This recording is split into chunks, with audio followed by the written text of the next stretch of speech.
యేసుక్రీస్తు ప్రభువారు ఈ లోకానికి వచ్చాడని లేఖనం తెలివిస్తూ ఉంటుండగా హల్లెలూయా హల్లెలూయా. మరి యేసుక్రీస్తు ప్రభువారు ఈ లోకానికి ఎందుకు వచ్చాడు అనే ఒక ప్రశ్న మనం వేసుకున్నట్లయితే ప్రతి మానవునిలో ఏమున్నదంటే పాపాలు చేసేటువంటి లక్షణం ఉన్నది, పాపము చేసేటువంటి లక్షణం ఉన్నది.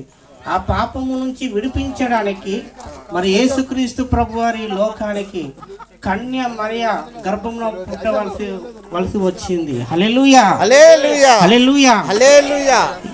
చాలా మంది కన్యాదానం, గోదానం, భూదానం లాంటి ఎన్నో దానాలు చేస్తే, అన్నదానాలు చేస్తే మానవులు చేస్తున్న పాపానికి విరుగుడు దొరుకుతుంది, పాపానికి పరిహారం దొరుకుతుందని అపోహాలు ఉన్నారు. కానీ అది సత్యం కాదు.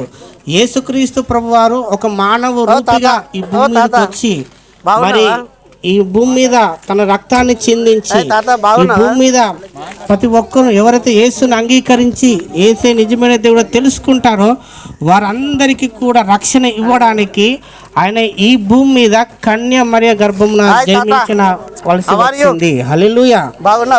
ఇంకొక విషయం ఏమిటంటే మరి యేసుక్రీస్తు ప్రభువారు ఈ భూమి మీదకి వస్తాడని దాదాపుగా 2000 సంవత్సరాలకు ముందే మరి బైబిల్ గ్రంథంలో రాయబడి ఉన్నది. హల్లెలూయా హల్లెలూయా. మరి యేసయ్య పుట్టుక, యేసయ్య మరణము, యేసయ్య పునరుద్ధానము ముందుగానే ఒక బైబిల్ గ్రంథంలో మాత్రమే కాదు కానీ ఇతర మత గ్రంథాలలో కూడా చెప్పబడినటువంటి ఏకైక దేవుడు యేసుక్రీస్తు ప్రభువారు ఒక్కరు మాత్రమే. హల్లెలూయా హల్లెలూయా. ఖురాన్లో చెప్పబడిన మాట ఏంటంటే ఆయన జననం ఆశీర్వాదము, ఆయన మరణము కూడా ఆశీర్వాదం అని చెప్పేసి ఖురాన్లో రాయబడి ఉన్నది. హల్లెలూయా హల్లెలూయా. చాలా మంది ఏమనుకుంటున్నారంటే ఒక బైబిల్ గ్రంథంలోనే యేసుక్రీస్తు ప్రభువారి గురించి రాయబడి ఉన్నది అని అనుకుంటున్నారు.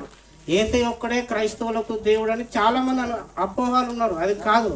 ఇతర మత గ్రంథాలలో కూడా యేసయ్య భూమి మీదకి పుడతాడని, యేసయ్య భూమికి నడిగా ఉన్నటువంటి బెత్లెహేము ప్రాంతంలో పుడతారని ఇతర మత గ్రంథాల్లో చెప్పబడిన ఏకైక దేవుడు యేసుక్రీస్తు ప్రభువారు ఒక్కరు మాత్రమే. హల్లెలూయా హల్లెలూయా. 256 దేశాలలో కూడా మరి ఈ యొక్క క్రిస్మస్ పండుగ జరుపుకోవడం కారణం ఏమిటంటే ఆయనే నిజమైన దేవుడు, రక్షకుడు, ప్రతి ఒక్కరిని కూడా మరి విమోచించే దేవుడుగా యేసుక్రీస్తు ప్రభువారు భూమి మీద పుట్టి ఉన్నాడు. హల్లెలూయా హల్లెలూయా. అలాంటి ఘనమైన దేవుణ్ణి, అలాంటి ప్రతి ఒక్కరి కుటుంబంలో అనేక ఆశీర్వాదాలు ఇచ్చేటువంటి దేవుని కొరకు మనం బ్రతుకుదాం.